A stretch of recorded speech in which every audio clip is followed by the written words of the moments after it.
Hello दोस्तों, कैसे सभी लोग। आप सभी का आपका अपना चैनल IND मैथ रिजल्ट्स में आपका स्वागत है और मेरा नाम नीतीश चौधरी है। हम लोग टाइम एंड वर्क का टाइप नंबर 12 तक पढ़ चुके हैं। ये टाइप नंबर 13 है। चलिए हम लोग सवाल देखते हैं। सवाल कहता है एक कॉलेज हॉस्टल के मेस में 350 लड़कों के लिए 25 दिनों का प्रबंध है। 10 दिनों के बाद जब कुछ लड़कों को दूसरे छात्रावास में स्थानांतरित कर दिया गया, यह पाया गया कि 21 दिनों का और प्रबंध है। कितने लड़कों को दूसरे छात्रावास में स्थानांतरित कर दिया गया? 350 लड़कों के लिए 25 दिनों का प्रबंध है। ये 350 लड़कों के लिए 25 दिनों का प्रबंध है। 10 दिनों के बाद जब कुछ लड़कों को दूसरे छात्रावास में स्थानांतरित कर दिया गया, मतलब ये सारे 350 लोग 10 दिनों तक खाना खाया, तब दूसरे छात्रावास में स्थानांतरित कर दिया गया। यह पाया गया है कि 21 दिनों का और प्रबंध है। तो दूसरे छात्रावास में स्थानांतरित कर दिया गया, तो कुछ लड़कों को दूसरे छात्रावास में, तो टोटल कितना है? 350। उसमें से कुछ लड़कों मतलब X लड़कों को दूसरे छात्रावास में स्थानांतरित कर दिया गया है। कितने लड़कों को दूसरे छात्रावास में स्थानांतरित कर दिया गया? 21 दिनों का और प्रबंध था। 21 दिनों 21 दिनों का और प्रबंध है। तो कितने लड़कों को दूसरे छात्रावास में स्थानांतरित कर दिया गया? X लड़कों को। तो यहां से हम लोग X का मान निकालेंगे, तो यहाँ 350 हो जाएगा गुना 25 हो जाएगा। ये प्लस में इधर आएगा तो माइनस में, तो 350 गुना 10 हो जाएगा। अब बराबर 350 गुना 21 अब माइनस 21x।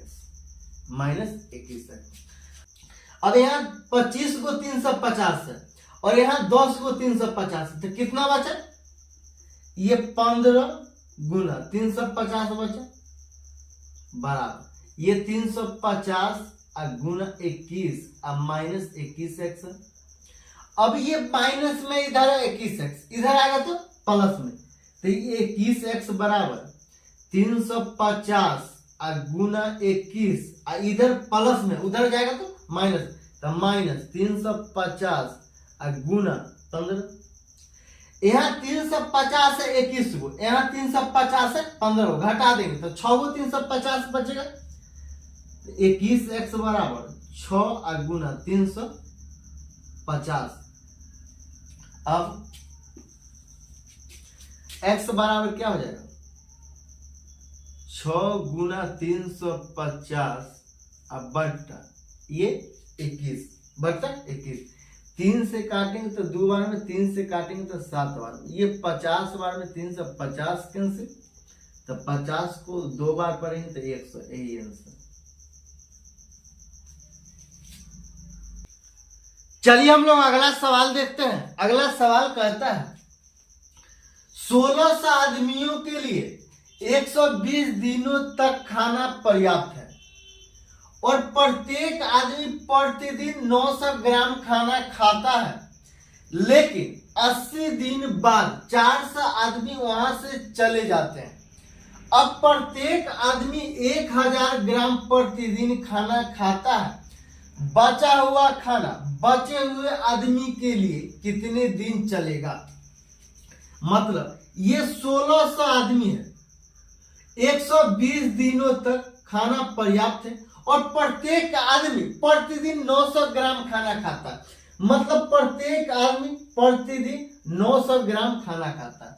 1600 आदमियों के लिए 120 दिनों और 900 ग्राम प्रत्येक आदमी प्रत्येक दिन खाना खाता है, लेकिन 80 दिन बाद 400 आदमी वहां से चले जाते हैं। मतलब ये 80 दिन बाद ये 1600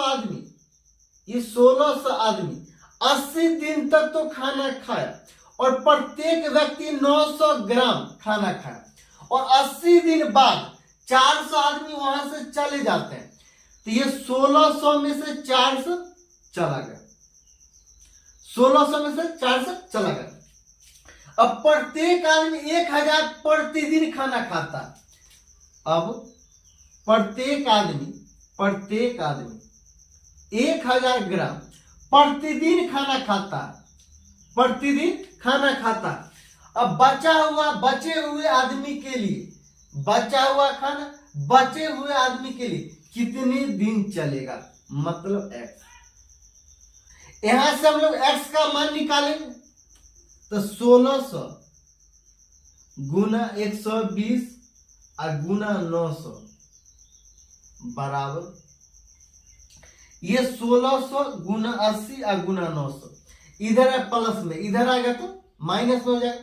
तो ये 1600 गुना 80 और गुना 900, 80 गुना 900, अब बराबर ये 1000 को 1600 से, ये 1000 को 1600 से गुना करें, तो 1000 x गुना 1600।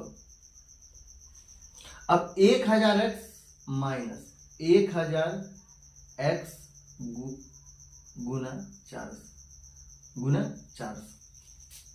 अब ये 1600 गुना 120 और गुना 900, ये 1600 गुना 80 और गुना 900, तो ये 120 है, यहाँ 80 है, तो कितना बचा 40।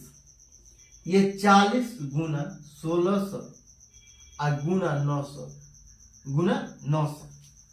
अब ये 1000 x गुना 1600 है, यहाँ 1000 x गुना 400 है, तो यहाँ से 1000 x कॉमन ले लेंगे, तो यहाँ से 1000 x कॉमन ले लेंगे, तो कितना बचेगा ये 1600 और 1600 में 400 गए, तो कितना 1200, तो ये 1200 हो जाएगा। अब ये 40 गुना 1600 गुना 900, ये भाग गुना में, इधर आएगा तो भाग में, तो बट्टा 1000 इधर कितना में गुना में, इधर आएगा तो भाग में, तो गुना 1200 बराबर x। ये 3 गो जीरो है, ये डबल जीरो, ये जीरो कैंसिल हो जाएगा, ये जीरो और ये जीरो और ये जीरो कैंसिल हो जाएगा। ये 3 गो जीरो, तो ये 3 गो जीरो और ये जीरो और ये जीरो, तो ये दोनों जीरो कैंसिल हो जाएगा। यहाँ आप कितना बचा, 3 से काटेंगे तो कितना, 3 को 3 से काटेंगे, 3 चौक 12 और 3 तिया 9, ये 4 से ये 4 कैंसिल, तो x बराबर कितना हो जाएगा, x बराबर ये 16 है, आई कितना है, ये 16 है, आई 3 है, तो 16 तिया 48, यही आंसर है। चलिए हम लोग अगला सवाल देखते हैं। अगला सवाल कहता है 64 आदमी प्रतिदिन 8 घंटे काम करके किसी कार्य को 9 दिनों में समाप्त करने के लिए सोचते हैं। 5 दिनों बाद उन्हें पता चलता है कि उन्होंने 40% काम ही किया है। शेष कार्य को वे 4 दिनों में पूरा करना चाहते हैं। शेष कार्य को निर्धारित समय में पूरा करने के लिए उनको प्रतिदिन कितने घंटों काम करना होगा। ये 64 मैन है। 8 घंटा काम करके किसी कार्य को 9 दिनों में समाप्त करने के लिए सोचते हैं। 9 दिनों में कार्य समाप्त करने के लिए सोचते हैं, लेकिन होता नहीं है। 5 दिनों बाद उन्हें पता चलता है कि उन्होंने 40% काम ही किया है। 5 दिन तक काम किया और 40% ही काम किया, 40% ही काम किया बराबर। शेष कार्य को वे 4 दिनों में पूरा करना चाहते हैं। ये 64 आदमी शेष कार्य को 4 दिनों में पूरा करना चाहते हैं। शेष कार्य को निर्धारित समय में पूरा करने के लिए उन्होंने प्रतिदिन कितने घंटों काम करना होगा। शेष कार्य को निर्धारित समय में पूरा करने के लिए उनको प्रतिदिन कितने घंटों काम करना होगा, मतलब x घंटों। और कितना काम बचा हुआ है, 60%। ये प्रतिशत से प्रतिशत कैंसिल, 0 से 0 कैंसिल, 2 को 2 बार में और 2 को 3 बार पढ़ने के बाद ये कैंसिल। ये 64 मैन से 64 मैन कैंसिल, 2 को 4 बार पढ़ेंगे तो ये 8 कैंसिल, और ये 5 को 4 बार पढ़ेंगे तो कितना होगा 20, और 20 को 3 बार पढ़ेंगे तो कितना 60, और 60 होगा। ये 60 बराबर 4x, तो x का मान यहां से निकल जाएगा 15, यही आंसर।